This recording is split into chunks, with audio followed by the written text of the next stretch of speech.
just setting up the broadcasts onto YouTube. I'm just going to place it onto your ECR page quickly. Okay, no worries. Tell me when you would like me to share my screen. I will do so. Okay. Currently, I like to just generally hand over at the appropriate time. Okay, and then I say to them, I'm going to share my start share screen now and blah, blah, fish paste. Yeah. Okay, perfect. Okay, because we just need it running on YouTube. I'm just going to start my video for a second as well, just to check that it looks okay. Yeah. I like the red mirror behind you. Very cool, very chic. Thank you. You're the first person that has said that. 10 points, Warwick, because I also like it. I hate red, but that's one of my favorite mirrors. Nice. You know where I actually bought that? Where? Do you know the Olovo place you go to? Yes. I bought it from there. Oh, very nice. When did you go down there? They used to have like a really nice furniture shop. So I bought like a couple of small things, and then they sort of started like slowly doing away with that. Yeah. It actually disappointed me a bit because it was such like cool. I think local people from in and around the area used to make it, because this mirror, a woman from somewhere down the south coast made it. Okay. And it wasn't even that expensive, if I remember. I don't remember thinking, like, you know, if you go to freaking Waverly's or all these expensive furniture shops, you pay big money for a mirror, and that wasn't bad. Right. To all the students currently watching, you now know where to get an awesome red mirror from. Ah, there we go. Who says you can only learn about SMT in this lecture? Okay. Manoli, would you like to start now? It is a little bit earlier than normal, but I have shared the YouTube link, everything on your ECR page. Okay, awesome. Thanks so much, Warwick. I appreciate the help. No problem. What I'm going to stop sharing. Yeah, go. Okay. I'll start sharing my screen. Okay, I'm stopping the sharing, and then I'm also muting. Okay, awesome. All right, do you want to take over? Perfect. Thanks so much, Warwick.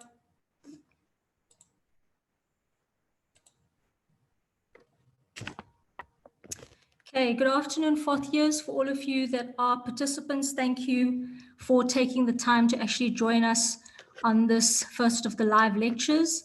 I must admit this is very different and new to me, so I apologize in advance if it is not similar to a normal lecture, but I'm sure that as I go through, I actually will get more accustomed to this. What I'm now going to do is actually stop sharing my video just so that you can actually focus on the PowerPoint.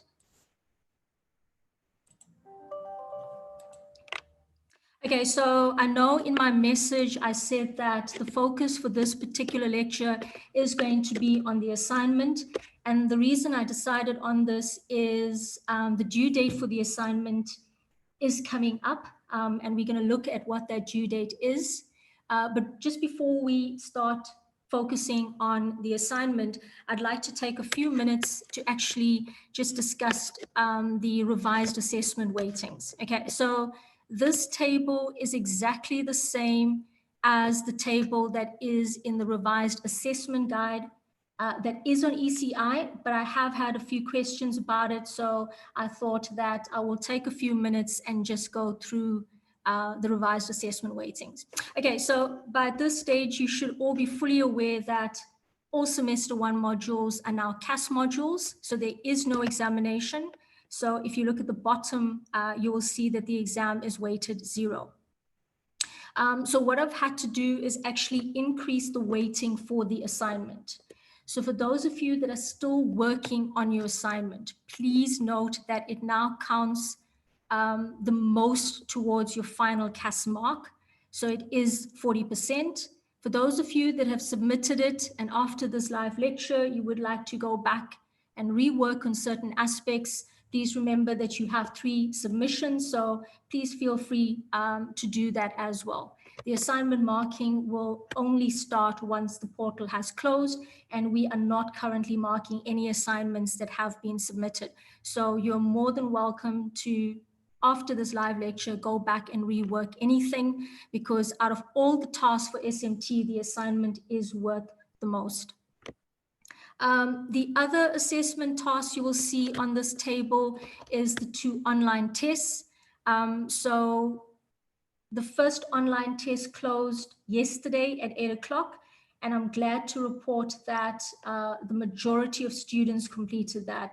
There were 2 who had a valid excuse that let me know about it before the time, and there are only 2 students who did not manage to complete that online test. So the second online test, if I remember correctly, we did finalize a date of the 11th of June. Sorry, I'm just scrambling and looking at a piece of paper at the moment. Yes, the 11th of June. And so far, the focus for those will be Unit 3 and Unit 4. So online test 1, if you remember, covered aspects of Unit 1 and Unit 2.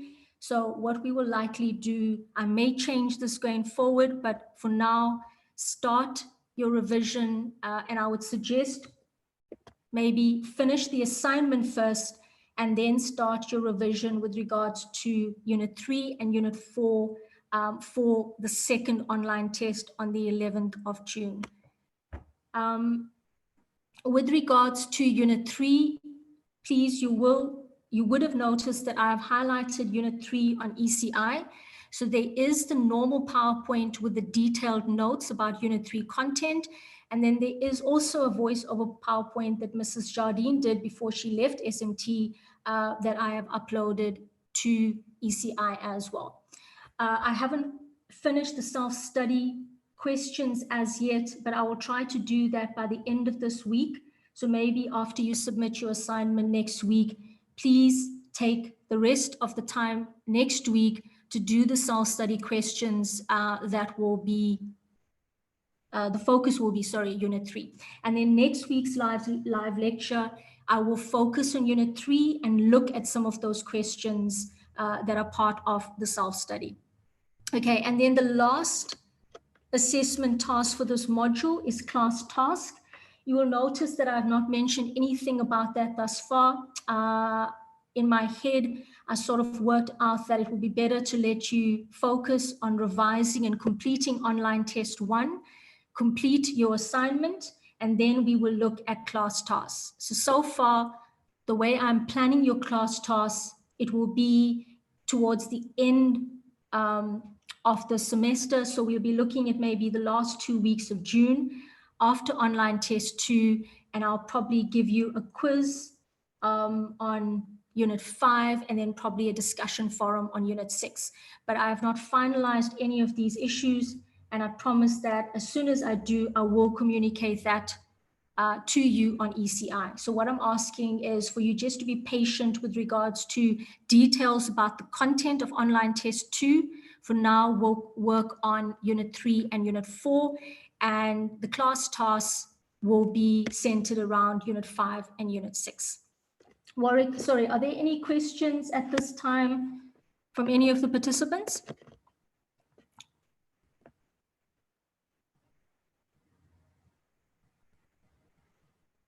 Okay, I take it I can actually just carry on with regards to the assignment.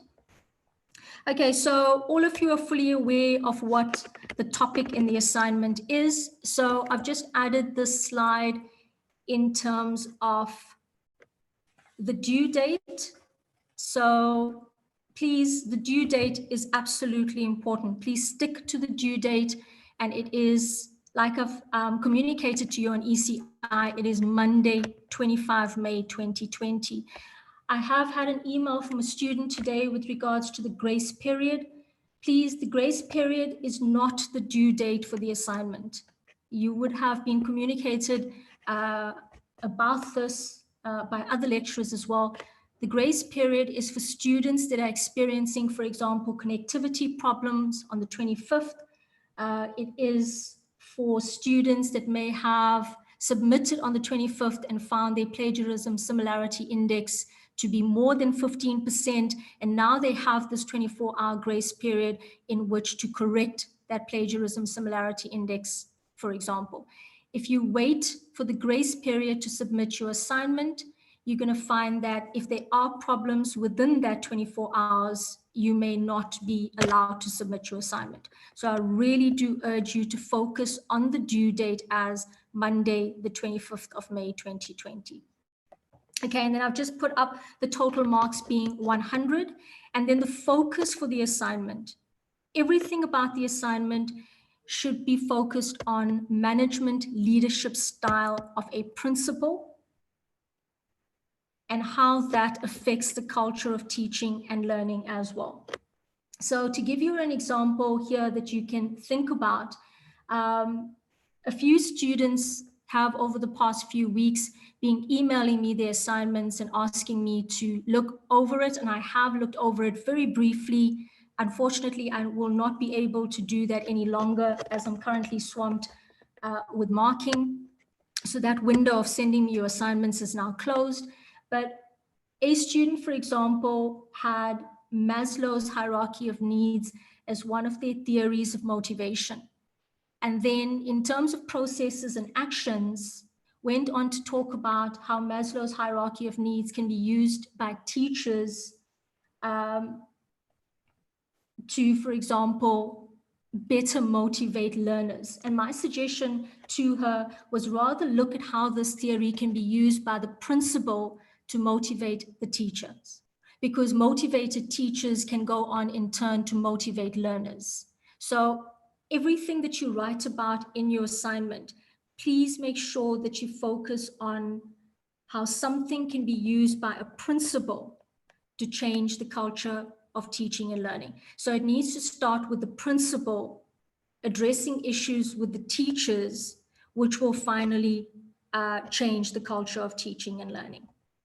Okay, so this is exactly the same PowerPoint that I had on ECI, and I may be saying things that I've already said in the voiceover, and I apologize for that. But in terms of your introduction, I would also suggest that you provide a simple definition about management and leadership in a school setting. What does management leadership with regards to a principal entail? Very, very briefly. And then you can go on to talk about whether that school is intermediate, foundation, or just a primary school, and whether it's found in a rural, a suburban, or a urban setting. Okay, and then you also need to tell me what the rest of your assignment deals with as well. Okay, the second criteria within the rubric is school circumstances and issues. So here you need to think about, you are the principal of a particular school, and you need to decide on some of the issues that are part of the school. So yes, there are issues given in the case study, and please, there's absolutely no need to take the information from the case study and retype it in this paragraph or section, school circumstances and issues. All the markers are clearly aware of what the issues are in the case study. Please do not retype it out, because that's going to make your essay, for example, too long. If you want to refer to the issues, you can talk about, you can simplify it, for example, and talk about the poor academic performance within the school. But you need to, in this paragraph, focus more on your type of school. So if you started in your introduction talking about your school being a primary school in a rural area, under school circumstances here, you can now go on to say that your school is a public school, there's government funding, you can talk about that it is in a lower class area, and there's little parental involvement, there's absolutely no resources, there's not enough teachers employed by the government, and now you are further setting the circumstances for your particular school. It is very, very important that whatever circumstances and issues you decide with now, that theme has to continue for the rest of your assignment. So if you, in this section, have chosen that your school is a private independent school with good parent involvement and support. It's in an urban area. Please do not mention in your assignment about how an impoverished school environment, for example, creates a negative culture of teaching and learning. Because for the school that you created, you cannot now start talking about an impoverished school environment.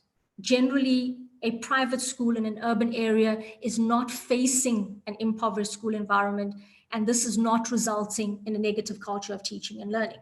You can, for example, look at things like morale of teachers. That would be definitely linked to your particular school. But if you were saying that your school is a government school, under-resourced, in a rural area, you can now incorporate impoverished school environment into the rest of your essay. So I hope that I'm making sense when I talk to you about how whatever school circumstances and issues that you decide on, not just those that are in the case study, you must take that theme and continue with that thread throughout the rest of your assignment. Okay, and then to go on to the critical discussion of theoretical concepts. I think here as well, the few assignments that I have looked at, people feel that they need to provide too much information. They need to cover all the bases in this section. And yes, this section is worth 30 marks. So out of all the criteria, it is weighted the most. 30 out of 100, we're now looking at something that is 30% of your assignment. But please, once again, stick to the case study and the scenario that you created for your particular school. Okay, so you can start by just talking about a definition for culture and learning, and even with the factors that contribute to a positive cult. There's absolutely no need for you to mention every single factor that is in fundamental or that you have found in some other journal article, for example, or some other textbook. Look at the case study. Look at the scenario that you've created and mention the most important ones in relation to the case study and the scenario. For the various theories of motivation here as well, I think in my previous voiceover presentation, I asked you to keep the theories of motivation to a maximum of 3. And once again, consider which would be most suited to rectifying the situation that you created. Do you have to discuss, for example, every need under Maslow's hierarchy of needs? No. If you feel that some of those needs are not necessary, and for example, you feel that teachers' physiological needs are catered for and the principal does not have to address that need in restoring a positive culture of teaching and learning here, then please, there's absolutely no need for you to look at all the needs in Maslow's theory, of motivation. So what I'm trying to make you see is be selective of the information that you put in your assignment. It doesn't mean that there's a whole lot of information out there about Maslow's hierarchy of needs. And in order for you to get the marks, you need to now write down every bit of that information. And from the few assignments that I have seen, I think students are struggling. And yes, this is a generalization, but it seems that students are struggling to decide, what do I put in my assignment and what do I leave out? I understand that you are trying to get the best possible mark, but having an assignment of 20 pages does not mean that you are going to get a good mark for this assignment. Okay, so then we go on to the processes and actions by the principal. And you need to do this section of the assignment together with justification of ideas. I've had assignments in the past where one of the criteria was justification of ideas, and some students actually had a subheading, justification of ideas. Okay, you cannot write a section for justification of ideas. I have to see the links between the theory that you are mentioning in the discussion of theoretical concept and the practice that you are writing about under processes and actions. And for assignments in the past that I have marked, even on different topics, the best marks that I have given is to those students who are able to draw from their teaching practice, not just looked at the textbooks and other journal articles in what they say about how principals could, for example, incorporate Maslow's hierarchy of needs at a school. But you have spent 4 years at a school during teaching practice. Whatever practical actions you have seen being used by principals, implemented by principals, that you have found to have worked to motivate teachers, to get them to change their teaching style, for example, please mention that in your assignment. This is what's going to separate your assignment from someone else's. And what I've found is, because sometimes we give students exact criteria to discuss their assignment and write their assignment, there's no room for creativity. But I find that if you draw on your teaching practice and take examples from there, then that is what is going to separate your assignment from someone else's. Okay, so in a way, you have started with a certain scenario or situation or a set of circumstances in a school. And once again, that all points to a negative culture of teaching and learning. Then you go on to look at, what does the research say about changing a negative culture? What does the theory say? How can we use motivation to change a negative culture to a positive culture? And so you go on to then look at practical actions to restore a positive culture of teaching and learning. But at the same time, as part of your assignment, you are given the instruction that monetary incentives need to be thought out, and you cannot start mentioning within your assignment that you're going to use large amounts of money from the school budget, for example, and look at bringing in costly changes to restore the culture of teaching and learning. So you've got to be very mindful of that point. So even if you started out that your school is urban and private, you need to remember that the school has limited funds for this aspect of the budget. Okay, then the conclusion, I would think that is a simple part, the most simple part of the assignment. I haven't had any questions about that. So here you are just looking at the main points being drawn to a close. Okay, you would have seen this as well. That is very important, which part of the textbook to refer to. I would like that you not only go to articles that you found on the internet, like blogs, for example, but use scholarly and journal articles. Okay, your language, your grammar, your spelling has to be perfect. Same thing with your referencing, because there are marks attached to that. With regards to referencing, I have uploaded the Stadio School of Education Referencing Technique Guide on ECI, if you would like to refer to that. And then the last point, which I've said over and over, we mark your assignment based on the rubric. So you have to look at the rubric when you are completing your assignment. Okay, then the few assignments that I have seen. The number of pages seems to be way exceeding the 6 pages that is recommended in your assessment guide. And remember, those 6 pages you have to stick to. Arial font, size 12, and it has to be 1.5 line spacing. Please, if you don't use 1.5 line spacing, it is absolutely easy to see that in your assignment, even if it's converted to a PDF. So please don't try and cheat that and decrease the line spacing so that you're still keeping within the maximum of 6 pages. The reason we have to stick to 6 pages is there is, I think it's now 200 students in this module.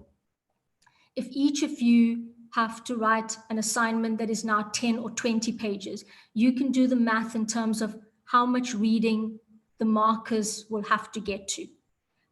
So it might be that if there's a large number of students way exceeding the 6 pages, the markers might have to stop marking after 6 pages. I don't want it to get to a point where we are now sticking or going with that rule. So I would rather that you just make your assignment short and in keeping with the 6 pages. So this is a guideline that I've emailed out to a few students, and I've actually come up with a guideline based on the mark allocation for each of the criteria. So I think if you are able to stick to this guideline, you will then obviously fulfill the 6 pages rule. In fact, this is going to come up to 5 3/4 pages, which the marker will probably give you 2 extra marks for making it less than 6 pages.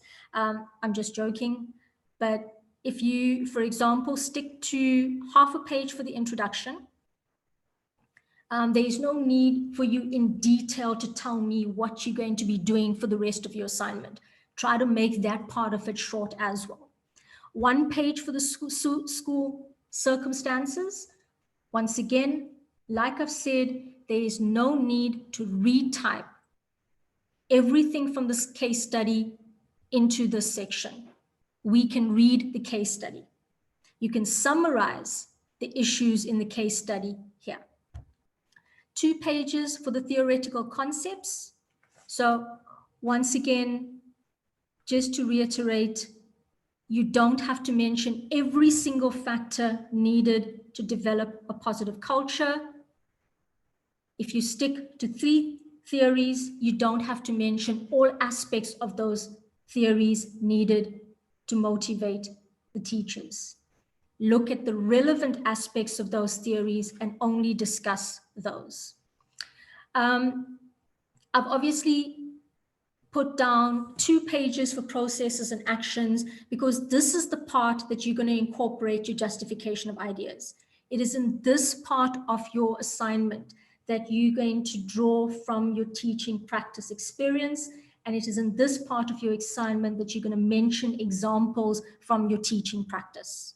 So because the processes and actions are 15 marks, justification of ideas are 15 marks, it makes sense that your assignment should have 2 pages for both these criteria. And then if your conclusion is just drawing the main points to a close, a 1/4 page for your conclusion is more than enough.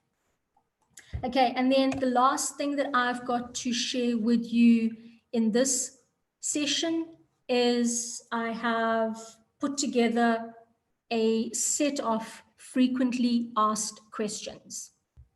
Okay, number 1, the question I've been asked by a few students: is it okay to give our school a name?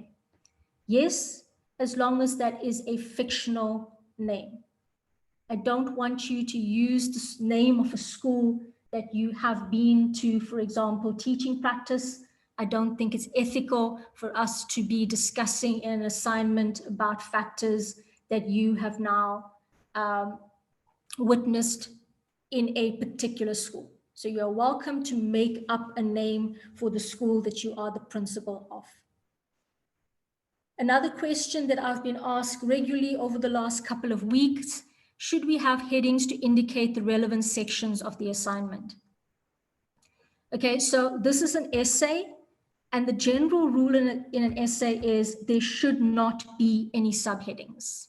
But as a marker, if a student has subheadings, it guides me in terms of what information is the student now discussing. So because it makes my marking easier, I tend to say, yes, you can have headings, but please, that is not a hard and fast rule with regards to an essay. If you do not have a heading, you will not be disadvantaged in any way. You can start a sentence, for example, in a new paragraph by saying the school circumstances and issues are, and then I will obviously, as the marker or any other marker, will know what you are going to be talking about in that part of the assignment. Another question that I've been emailed, could you please explain to me the justification part? So I think I've done that. And even in the voiceover presentation, I've given you an example with regards to, if I remember correctly, it was Maslow's.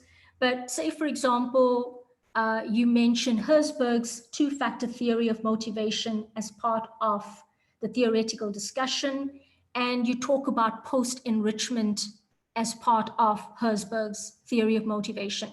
Now you can give a practical example of post-enrichment that a principal could apply under the section processes and actions. So once again, you've mentioned the theory under theoretical discussions.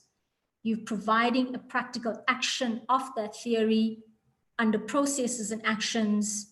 So that is justification of ideas. You are linking theory to practice. A fourth question that I have been emailed, will I be losing marks on the account of adding an extra page to my assignment? Sorry, the grammar and language is not great there. I copied and pasted exactly, I think, the email that I was sent. The answer to this is yes. If there is a whole number of assignments that way exceed the 6 pages, we may have to make the decision of not marking after page 6. So please, it is your responsibility to go back, reread your assignment, listen to what I've said in this voiceover, and take out anything that is not relevant and anything that has been repeated. Sorry, Manoli, to interrupt you. No worries, Warwick. I've got 2 questions here on YouTube. Okay. The first one is from Marcel. Ms. Gounden, do we need to speak about a theory that relates to the school and the consequences that you have created, or do you need to discuss how each theoretical concept relates to your school? Okay, so Marcel, in the paragraph school circumstances and issues, in a way you've created problems, and all of these problems are pointing to a negative culture of teaching and learning. So in the next section, theoretical discussion of concepts, only mention the theory that will rectify the negative situation you have created. And then under processes and actions, only talk about practical solutions to the problems you mentioned. So it all depends on your assignment. If, for example, and this is an example that I've given to a previous student as well, so I'll mention it again. If, for example, under school circumstances and issues, you talk about your school is under-resourced in terms of equipment to teach maths, for example. A practical action could be the principal having a workshop to show teachers how children themselves could make certain resources that they could use to learn maths. I hope that makes sense. And then, Manoli, there's one last question on YouTube from Irene. Do you have to talk about all theories and focus on the main points, or could we talk about 1 or 2? Irene, I would suggest talk about a minimum of 2 theories, but you don't have to go in detailed depth about every aspect of those theories. Just look at what aspects of those theories will change the situation at your current school, if that makes sense as well. So like I gave you an example, Maslow's theory of hierarchy starts with physiological needs. But if teachers are earning a salary, they generally have the need of food and water fulfilled. So you as a principal won't be responsible for ensuring that that need is met. The next need talks about shelter. And once again, teachers will generally have shelter in the form of a house. So there is no real need to mention that. It will be the higher order needs that the principal will now need to make use of to motivate the teachers further. Okay. Any other questions, Warwick? Manoli, Marcel came back to your answer. She says, perfect. I understand now. Thank you. We have one from Austin Dalport. Hi, are you, sir? Austin, I'm fine. And Irene, okay, perfect. Thank you very much. Okay. What is Austin's Dalport's question? He's asking how I'm doing. Oh, okay. It's Okay. nice to have students that actually care about the lead. I know. That learning event director. Okay. All right, Manoli, there's no other further questions on YouTube at the moment. Okay, Warwick, how many minutes do I have left for the session? I'll check for you right now, Manoli. Manoli, you have exactly 8 minutes. Okay, so what I'm going to do is just cover this last of the frequently asked questions, and then will you then tell me in about 2 minutes if there are any other questions? I will do so. Okay, thank you. So the last of the frequently asked questions was, under school circumstances and issues, do we basically discuss why are school circumstances important in a school? Absolutely not. I'm sorry if that is not clear in the rubric, but like I've said over and over again in this particular lecture, here you are talking about the circumstances and issues at your particular school. So those mentioned in the case study, and then anything else that you want to decide on. And here you can really add, it is totally up to your own discretion to add anything you want to, anything you've witnessed with regards to school circumstances and issues. If your school is a private school, you could maybe talk about too much parental involvement contributing to a negative culture of teaching and learning, because in a way, too much parental involvement can also result in teachers becoming demotivated. So really, it is totally open-ended and it is up to your discretion. And this is where your creativity needs to come in. Okay, so that is the end of this video presentation. So I'm going to stop share so that you can see my face again. And like Warwick was saying, my red mirror. So are there any other questions, Warwick? I see there's one in the chat. Okay, I'll have a look now. So Riza says, in the intro, can we talk about the advantages of having a positive school culture and how it affects learners and teachers? Lisa, thanks for that question. I would suggest that there's absolutely no reason to talk about that in the introduction. You can maybe briefly mention, like I said, or provide a definition to management leadership in a school context, but this you can actually talk about in school circumstances. So every issue you mention in a school, you need to also mention how that issue may impact the principal, the teachers, the learners, and the cult. So that is something that I'm not also, in the few assignments that I have managed to read, that didn't come through very strongly. So students were just good at copying and pasting the information from the case study, adding more of their own information, but they were not telling me the effects of that negative issue on, it can be affecting the principal, it can be affecting the teachers, it can be affecting the learners, it can be affecting the cults. And then remember, if you look at the positive school culture or the advantages of having a positive school culture, you may wish to rather put this under discussion of theoretical concepts. I hope I answered that question for you, Relisa. Warwick, are there any other questions? Yeah, there's one from YouTube, from Ziad. Heard about the mirror, Warwick was right. It's just Ziad being Ziad. I will make sure that you get 2 extra marks in your assignment for that comment. Other than that, Manoli, I don't have any other questions. Okay. Warwick, thank you so much for all your help. I really appreciate it. No problems. Manoli, would you mind if I just add on slightly? You know that last frequently asked question about negative culture when with parent involvement. Yes, Can I just add my little 2 cents from experiences absolutely. as You well? spent a lot of time at schools. So yes, it does cause a negative effect, like a serious negative effect, because especially when you are dealing, and it's not just parents of students who are like on the governing body or whatever the case may be, but even parents of students themselves. So like, sorry, the teachers who have their own kids at school, that also creates a massive negative effect because the teacher then doesn't act like a parent to you. They act like a teacher or a senior management. They don't know how to shift that role clearly.